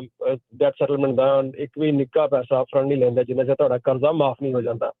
ਪਰ ਅਨਫੋਰਚੂਨੇਟਲੀ ਇਸ ਟਾਈਮ ਸਿਚੁਏਸ਼ਨ ਇੰਨੀ ਖਰਾਬ ਬਣੀ ਹੋਈ ਹੈ ਕਿਉਂਕਿ ਤੁਹਾਨੂੰ ਪਤਾ ਹੀ ਹੈ ਕਿ ਇੱਕ ਮਹਿੰਗਾਈ ਚੱਲਦੀ ਪਈ ਹੈ, ਤਾਂ ਇਨਫਲੇਸ਼ਨ ਵੱਧਦੀ ਪਈ ਹੈ। ਕੱਲ ਫਿਰ ਉਹਨਾਂ ਨੇ ਜਿਹੜਾ ਰੇਟ ਹੈ ਉਹ ਘਟਾ ਦਿੱਤਾ ਹੈ। ਪਲੱਸ ਜਿੱਦਾਂ ਕਿ ਹਰਜੋਤ ਭਾਜੀ ਵੀ ਕਹਿੰਦੇ ਪਏ ਹਨ ਕਿ ਹੁਣ ਜਿਹੜੀਆਂ ਪ੍ਰੀਮੀਅਮਸ ਨੇ ਉਹ ਡਬਲ ਜਾਂ ਟ੍ਰਿਪਲ ਹੋ ਜਾਣੇ ਨੇ ਆਉਣ ਵਾਲੇ ਟਾਈਮ ਦੇ ਵਿੱਚ, ਤੇ ਲੋਕਾਂ ਦੀ ਇਨਕਮ ਤੇ ਵਧੀ ਨਹੀਂ। ਔਰ ਜਿੱਦਾਂ ਕੱਲ ਚੇਅਰਮੈਨ ਪਾਉਲ ਨੇ ਵੀ ਕਿਹਾ ਕਿ ਜਿਹੜਾ ਟੈਰਿਸ ਦੀ ਮਾਰ ਹੈ ਉਹ ਕੰਸਿਸਟੈਂਟਲੀ ਵੱਧਦੀ ਜਾ ਰਹੀ ਹੈ। ਸੋ ਹੁੰਦਾ ਕੀ ਹੈ ਕਿ ਆਪਾਂ ਨਾ ਇਹ ਜਿਹੜਾ ਸਿਸਟਮ ਜਿਹੜਾ ਡਿਜ਼ਾਈਨ ਕੀਤਾ ਹੋਇਆ ਕ੍ਰੈਡਿਟ ਕਾਰਡਸ ਨੇ ਇੰਨੇ ਪਿਛਲੇ ਕੋਈ 70-80 ਸਾਲਾਂ ਤੋਂ ਜੀ, ਉਹ ਹੌਲੀ ਹੌਲੀ ਵਿੱਚ ਤੁਹਾਡੇ ਸਿਸਟਮ ਦੇ ਵਿੱਚ ਰਚ ਮਿਚ ਜਾਂਦਾ। ਉਹਦੇ ਨਾਲ ਕੀ ਹੁੰਦਾ ਕਿ ਤੁਹਾਨੂੰ ਲੱਗਦਾ ਕਿ ਜਿੱਦਾਂ ਬਾਕੀ ਪੇਮੈਂਟਾਂ ਕਰ ਰਹੇ ਹਾਂ ਤੇ ਉੱਦਾਂ ਹੀ ਸਾਡੀ ਮਿਨੀਮਮ ਪੇਮੈਂਟ ਹੈ ਵੀ ਸਾਡਾ ਇੱਕ ਮਹੀਨੇ ਦਾ ਖਰਚਾ ਹੀ ਹੈਗਾ। ਪਰ ਇਹ ਜਿਹੜੀ ਖਰਚੇ ਨੇ ਕ੍ਰੈਡਿਟ ਕਾਰਡ ਦਾ ਹੋ ਗਿਆ ਜਾਂ ਤੁਹਾਡੇ ਅਨਪੇਡ ਮੈਡੀਕਲ ਬਿਲਸ ਨੇ, ਇਹ ਇੱਕ ਅਨਨੈਸੈਸਰੀ ਪੈਸਾ ਖਰਾਬ ਕਰਨ ਵਾਲੀ ਗੱਲ ਹੈ ਕਿ in good money going after bad. ਔਰ ਇਹ ਖਰਚੇ ਜਿਹੜੇ ਨੇ ਆਪਾਂ ਘਟਾ ਸਕਦੇ ਹਾਂ ਜਿਹਦੇ ਨਾਲ ਆਪਣਾ overall financial situation much better ਹੋ ਸਕਦੀ ਹੈ। ਬਿਕੋਜ਼ ਜੇ ਜਿੰਨੇ ਕੁ ਪੈਸੇ ਤੁਸੀਂ ਮਿਨੀਮਮ ਪੇਮੈਂਟ ਦੇ ਰਹੇ ਹੋ ਉਨੇ ਉਸ ਤੋਂ ਘੱਟ ਪੈਸਿਆਂ ਨਾਲ ਤੁਸੀਂ ਵਿਦਿਨ 2 to 4 years ਤੁਸੀਂ ਆਪਣਾ ਕਰਜ਼ਾ ਜਿਹੜਾ ਮਾਫ ਕਰਾ ਕੇ ਔਰ ਬੈਕ ਔਨ ਟਰੈਕ ਕਰ ਸਕਦੇ ਹੋ। ਸੋ ਮੈਂ ਤੇ ਇਹੀ ਕਹਾਂਗਾ ਕਿ ਜਿਹੜੇ ਵੀ ਚਾਹੇ ਡੈਟ ਕੰਸੋਲੀਡੇਸ਼ਨ ਹੈ, ਡੈਟ ਸੈਟਲਮੈਂਟ ਹੈ ਜਾਂ ਤੁਸੀਂ ਬੈਂਕਰਪਸੀ ਵੀ ਕਰਨੀ ਹੈ, ਉਹਦੇ ਵਾਸਤੇ ਇੱਕ ਵਾਰੀ ਕਾਲ ਕਰ ਲਓ। ਔਰ ਤੁਹਾਡੀ ਕਾਲ ਜਿਹੜੀ 100% ਕੌਨਫੀਡੈਂਸ਼ੀਅਲ ਹੈ। ਔਰ ਚੀਜ਼ਾਂ ਜਿਹੜੀਆਂ ਨੇ, ਕਿਉਂਕਿ ਜਨਰਲੀ ਕੀ ਹੁੰਦਾ ਕਿ ਆਪਾਂ ਨੂੰ ਲੱਗਦਾ ਕਿ ਕਿਤੇ ਇੱਕ ਰੇ ਆਫ ਹੋਪ ਆ ਰਹੀ ਹੈ ਕਿ ਹਾਂ ਚੀਜ਼ਾਂ ਬੈਟਰ ਹੋ ਜਾਣਗੀਆਂ, ਬਿਹਤਰ ਹੋ ਜਾਣਗੀਆਂ ਆਉਣ ਵਾਲੇ ਸਾਲ ਦੇ ਵਿੱਚ। ਪਰ ਅਨਫੋਰਚੂਨੇਟਲੀ ਜਿਹੜਾ ਸਿਚੁਏਸ਼ਨ ਇਸ ਟਾਈਮ ਬਣਦੀ ਪਈ ਹੈ ਉਹ ਚੀਜ਼ਾਂ ਥੋੜ੍ਹੀਆਂ ਇੱਦਾਂ ਲੱਗਦੀਆਂ ਨਹੀਂ ਕਿ ਆਉਣ ਵਾਲੇ ਟਾਈਮ 'ਚ ਛੇਤੀ ਇੰਪਰੂਵ ਹੋਣੀਆਂ ਨੇ। ਜੀ, ਨੰਬਰ ਇੱਕ ਨੰਬਰ ਦੱਸ ਦਿਓ। ਜੀ 888 888 9914 888 9914। ਜੀ ਇੱਕ ਨਿਰਮਲ ਭਾਜੀ ਮੈਂ ਕੁਐਸਚਨ ਜ਼ਰੂਰ ਪੁੱਛਣਾ ਵੀ ਬਹੁਤ ਸਾਰੇ ਲੋਕ ਜਿਹੜੇ ਉਹਨਾਂ ਨੂੰ ਭੁਲੇਖਾ ਵੀ ਡੈਪਟ ਸੈਟਲਮੈਂਟ ਤੇ ਡੈਪਟ ਕੰਸੋਲੀਡੇਸ਼ਨ 'ਚ ਕੀ ਫਰਕ ਆ ਤੇ ਕਿਹੜੀ ਚੀਜ਼ ਜਿਹੜੀ ਬੈਟਰ ਹੈਗੀ ਆ? ਜੀ ਬਹੁਤ ਹੀ ਹਾਂਜੀ ਜੀ ਬਹੁਤ ਵਧੀਆ ਕੁਐਸਚਨ ਕੀਤਾ ਤੁਸੀਂ ਭਾਜੀ। ਇਹਦੇ 'ਚ ਕੀ ਹੁੰਦਾ ਹੈ ਕਿ ਦੇਖੋ ਡੈਟ ਕੰਸੋਲੀਡੇਸ਼ਨ 'ਚ ਕੀ ਹੁੰਦਾ ਹੈ ਕਿ ਕ੍ਰੈਡਿਟ ਡੈਟ ਕੰਸੋਲੀਡੇਸ਼ਨ 'ਚ ਹੁੰਦਾ ਹੈ ਕਿ ਮੰਨ ਲਓ ਕਿ ਔਨ ਐਵਰੇਜ ਜੇ ਤੁਸੀਂ ਲਾਓ ਇਸ ਟਾਈਮ ਤਕਰੀਬਨ 24% ਇੰਟਰਸਟ ਰੇਟ ਚੱਲਦਾ ਪਿਆ ਕ੍ਰੈਡਿਟ ਕਾਰਡ ਦਾ ਜਿਹੜਾ ਲੈਂਦੇ ਆ, ਤੇ 24% ਦੇ ਉੱਤੇ ਕੀ ਹੁੰਦਾ ਹੈ ਕਿ ਹੁਣ ਜੇ ਤੁਸੀਂ ਮਿਨੀਮਮ ਪੇਮੈਂਟ ਦਿਓਗੇ ਡਿਪੈਂਡਿੰਗ ਔਨ ਤੁਹਾਡਾ ਆਊਟਸਟੈਂਡਿੰਗ ਡੈਟ ਕਿੰਨਾ ਹੈ, ਐਨੀਵੇਅਰ 35 ਤੋਂ 50 ਸਾਲ ਲੱਗ ਜਾਂਦੇ ਨੇ ਪੇ ਆਫ ਕਰਨ ਵਾਸਤੇ। ਤੇ ਉਹਦੇ 'ਚ ਆਪਾਂ ਇਹ ਕਰਦੇ ਹਾਂ ਕਿ ਅਸੀਂ ਤੁਹਾਡਾ ਜਿਹੜਾ ਤੁਹਾਡਾ ਇੰਟਰਸਟ ਰੇਟ ਹੈ ਉਹ ਤੁਹਾਡਾ ਰੀਨੈਗੋਸ਼ੀਏਟ ਕਰ ਦਿੰਦੇ ਹਾਂ ਤੁਹਾਡੀ ਉਹਨਾਂ ਦੇ ਨਾਲ, ਕ੍ਰੈਡਿਟ ਕਾਰਡ ਤੁਹਾਡੇ ਕੰਪਨੀ ਦੇ ਨਾਲ, ਕਿ ਹਾਂਜੀ ਇਹਨੂੰ ਘਟਾ ਦਿਓ। ਘਟਾ ਕੇ ਉਹ ਅੱਧਾ ਕਰ ਲੈਣਗੇ, ਚਲੋ ਕਿ ਜੇ 24 ਤੋਂ 12 ਕਰ ਲੈਣਗੇ ਤੇ ਜਿਹੜਾ 35-40 ਸਾਲ 'ਚ ਲੱਥਣਾ ਸੀ ਉਹ 15-20 ਸਾਲ 'ਚ ਲੱਥ ਜੂਗਾ। ਔਰ ਜਿਹੜੀ ਸੈਟਲਮੈਂਟ ਹੁੰਦੀ ਹੈ ਉਹਦੇ 'ਚ ਤੁਸੀਂ ਜਿਹੜਾ ਹੈ ਕਿ ਜੇ ਮੰਨ ਲਓ ਕਿ ਤੁਸੀਂ ਜਿੱਦਾਂ ਮੈਂ ਕਿਹਾ ਕਿ $1,00,000 ਦੇਣਾ ਤੇ ਸ਼ਾਇਦ ਤੁਹਾਨੂੰ $50,000 ਦੇਣਾ ਪਏ, ਔਰ ਬਾਕੀ ਜਿਹੜਾ ਪੇਮੈਂਟ ਕਰਜ਼ਾ ਤੁਹਾਡਾ ਉਹ ਮਾਫ ਹੋ ਜਾਂਦਾ ਹੈ। ਸੋ ਲੌਂਗ ਰਨ ਦੇ ਵਿੱਚ ਕੀ ਹੁੰਦਾ ਹੈ, ਇੱਕ ਅਨਫੋਰਚੂਨੇਟ ਸਿਚੁਏਸ਼ਨ ਅਸੀਂ ਦੇਖੀ ਹੈ ਕਿ ਕਈ ਵਾਰ ਸਾਡੇ ਕਸਟਮਰ ਉਹ ਆਉਂਦੇ ਨੇ ਕਹਿੰਦੇ ਨੇ ਜੀ ਨਹੀਂ ਅਸੀਂ ਸੈਟਲਮੈਂਟ ਨਹੀਂ ਕਰਨੀ, ਅਸੀਂ ਕੰਸੋਲੀਡੇਸ਼ਨ ਕਰਨੀ, ਸਾਡਾ ਤੁਸੀਂ ਇੰਟਰਸਟ ਰੇਟ ਘਟਾ ਦਿਓ। ਠੀਕ ਹੈ, ਉਸੇ ਪੇਮੈਂਟ ਨਾਲ ਅਸੀਂ ਕ੍ਰੈਡਿਟ ਕਾਰਡ ਛੇਤੀ ਪੇ ਆਫ ਕਰ ਦਾਂਗੇ। ਜਿੱਦਾਂ ਮੈਂ ਕਿਹਾ ਕਿ ਜਿਹੜਾ 40 ਸਾਲ 'ਚ ਪੇ ਹੋਣਾ ਹੁਣ 20 ਸਾਲ 'ਚ ਪੇ ਹੋ ਜਾਏਗਾ ਜੀ। ਪਰ ਉਹ 2-3 ਸਾਲ ਕਈ ਵਾਰ 4-5 ਸਾਲ ਪੇਮੈਂਟਾਂ ਦੇ ਕੇ ਔਰ ਦੁਬਾਰਾ ਫਿਰ ਸੈਟਲਮੈਂਟ 'ਚ ਆ ਜਾਂਦੇ ਨੇ।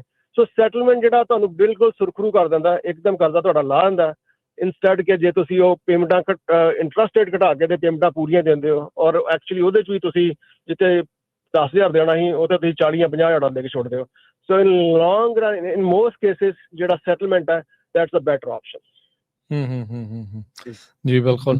ਸੋ ਥੈਂਕ ਯੂ ਨਿਰਮਲ ਮਾਨ ਜੀ ਇਸ ਗੱਲਬਾਤ ਦੇ ਲਈ, ਤੇ ਮਿਲਦੇ ਹਾਂ ਜੀ ਫਿਰ ਅਗਲੀ ਵਾਰੀ। ਧੰਨਵਾਦ ਜੀ, ਸਤਿ ਸ਼੍ਰੀ ਅਕਾਲ ਜੀ। ਥੈਂਕ ਯੂ ਭਾਜੀ, ਥੈਂਕ ਯੂ ਥੈਂਕ ਯੂ ਸਤਿ ਸ਼੍ਰੀ ਅਕਾਲ ਜੀ। ਜੀ ਰਾਜ ਜੀ, ਤੋ ਸਾਡਾ ਜਿਹੜਾ ਜੀ ਖਬਰਾਂ ਦਾ ਪ੍ਰੋਗਰਾਮ ਸਮਾਪਤ ਹੈ। ਇੱਕ ਜਿਹੜਾ ਹਰਜੋਤ ਸਿੰਘ ਜੀ, ਇੱਕ ਜਿਹੜੀ ਵੀਡੀਓ ਬਹੁਤ ਜ਼ਿਆਦਾ ਚੱਲ ਰਹੀ ਨਾ, ਆਫਿਸਰ ਪੁਲਿਸ ਵਾਲੇ ਦੀ ਜਿਹੜੀ ਟਿਕਟ ਦਿੰਦਾ ਹੋਇਆ ਤੇ ਜਿੱਦਾਂ ਦੀ ਉਹ ਡਰਾਈਵਰ ਅੱਗੋਂ ਭਾਸ਼ਾ ਦੇ ਵਿੱਚ ਗੱਲ ਕਰ ਰਿਹਾ ਆ, ਤਕਰੀਬਨ ਮੈਜੋਰਟੀ ਦੇ ਵਿੱਚ ਦੁਨੀਆ ਨੇ ਉਸ ਚੀਜ਼ ਦਾ ਉਹ ਬੁਰਾ ਮਨਾਇਆ ਵੀ ਇਸ ਤਰੀਕੇ ਦੇ ਨਾਲ ਜਿਹੜਾ ਬੋਲਣ ਦਾ ਲਹਿਜਾ ਬਿਲਕੁਲ ਗਲਤ ਆ। ਜੇ ਗਲਤੀ ਕਰ ਰਹੇ ਹੋ ਤਾਂ ਉਸ ਦਾ, ਜੇ ਤੁਹਾਨੂੰ ਉਹਦੀ ਟਿਕਟ ਮਿਲ ਰਹੀ ਆ ਤੇ ਉਹਦਾ ਭਾਈ ਭੁਗਤਾਨ ਤਾਂ ਕਰਨਾ ਪੈਣਾ, ਅੱਗੋਂ ਗਾਲਾਂ ਕੱਢ ਕੇ ਤਾਂ ਗੱਲ ਸਰਨੀ ਨਹੀਂ।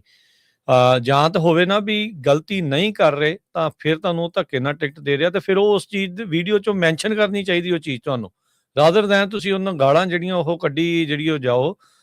ਇਹ ਚੀਜ਼ ਨੂੰ ਕਹਿਣਾ ਵੀ ਇਹ ਤਾਂ ਟਿਕਟਾਂ ਬਹੁਤ ਦਿੰਦਾ, ਜੇ ਗਲਤੀ ਕਰੋਗੇ ਤਾਂ ਫਿਰ ਭਾਈ ਟਿਕਟ ਮਿਲਦੀ ਹੋਈ ਆ, ਜੇ ਮਾੜੀ ਕੰਮ ਕਰੋਗੇ ਤਾਂ ਉਸ ਦਾ ਖਾਮਿਆਜ਼ਾ ਤੁਹਾਨੂੰ ਜਿਹੜਾ ਉਹ ਭੁਗਤਣਾ ਪੈਣਾ, ਜਸਟ ਬਿਕੋਜ਼ ਕਿ ਉਹ ਆਪਣੀ ਕਮਿਊਨਿਟੀ ਦਾ ਲਵੇ। ਇਹ ਥੋੜੀ ਵੀ ਤੁਹਾਡੀਆਂ ਜਿਹੜੀਆਂ ਗਲਤੀਆਂ ਨੂੰ ਅੱਖੋਂ ਪਰੋਖੇ ਜਿਹੜਾ ਕਰੀ ਜਾਵੇ।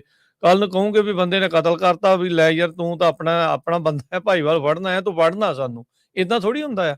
ਸੋ ਗਲਤੀ ਨਾ ਕਰੋ, ਉਹਦੇ ਤੇ ਫੋਕਸ ਹੋਣਾ ਚਾਹੀਦਾ ਤੁਹਾਨੂੰ। How to stay within the law, ਉਹ ਚੀਜ਼ ਦੇ ਉੱਤੇ ਫੋਕਸ ਜਿਹੜਾ ਉਹ ਕਰਨਾ ਚਾਹੀਦਾ ਆ। ਥਾਂ ਤੋਂ ਉਹ ਜਿਹੜੀ ਵੀਡੀਓ ਉਹ ਇਸ ਟਾਈਮ ਘੁੰਮ ਰਹੀ ਆ, ਤੇ ਅਫਸੋਸ ਵਾਲੀ ਜਿਹੜੀ ਗੱਲ ਆ ਵੀ ਉਹਨੂੰ ਇਦਾਂ ਪੇਸ਼ ਕੀਤਾ ਜਾ ਰਿਹਾ ਵੀ ਕਿਤੇ ਉਹਦੇ ਨਾਲ ਧੱਕਾ ਕਰ ਰਿਹਾ। ਜੇ ਧੱਕਾ ਕਰ ਰਿਹਾ ਤੇ ਜਿਹਨੇ ਵੀਡੀਓ ਬਣਾਈ ਉਹਨੂੰ ਦੱਸਣਾ ਚਾਹੀਦਾ ਸੀਗਾ ਵੀ ਮੇਰਾ ਕਸੂਰ ਨਹੀਂ ਸੀ ਤੇ ਮੈਨੂੰ ਧੱਕੇ ਦੇ ਨਾਲ ਟਿਕਟ ਜਿਹੜੀ ਉਹ ਦਿੱਤੀ ਜਾ ਰਹੀ ਆ, ਉਸ ਚੀਜ਼ ਦੇ ਵਿੱਚ ਮੈਂਸ਼ਨ ਕਰੇ, ਉਹ ਚੀਜ਼ ਨੂੰ ਗੱਲ ਕਰੇ ਤਾਂ ਜੋ ਲੋਕ ਤੇਰੇ ਨਾਲ ਫਿਰ ਹਮਦਰਦੀ ਰੱਖਣ। ਪਰ ਤੁਸੀਂ ਇਨਫੈਕਟ ਉਹਦੇ ਨਾਲ ਇਹਦੀ ਬਦਸਲੂਕੀ ਦੇ ਨਾਲ ਜਿਹੜਾ ਉਹ ਬੋਲ ਰਹੇ ਆ, ਤੇ ਉਹ ਪੁਲਿਸ ਵਾਲਾ ਵੀ ਠੰਡਾ ਹੀ ਸੀਗਾ ਜਿਹੜਾ, ਨਹੀਂ ਤਾਂ ਕੋਈ ਹੋਰ ਹੁੰਦਾ ਜਾਂ ਹੋਰ ਭਾਸ਼ਾ ਬੋਲਣ ਵਾਲਾ ਹੁੰਦਾ, ਅੰਗਰੇਜ਼ੀ ਵਾਲਾ ਹੁੰਦਾ ਜਾਂ ਗੋਰਾ ਹੁੰਦਾ, ਫਿਰ ਅਗਲੇ ਨੇ ਕੁਸਕਣਾ ਨਹੀਂ ਸੀ, ਚੁੱਪ ਚਪੀਤੇ ਸਾਈਨ ਕਰ ਦੇਣੇ ਸੀ, ਫਿਰ ਇਹ ਵੀਡੀਓ ਵੀ ਨਹੀਂ ਸੀ ਬਣਨੀ।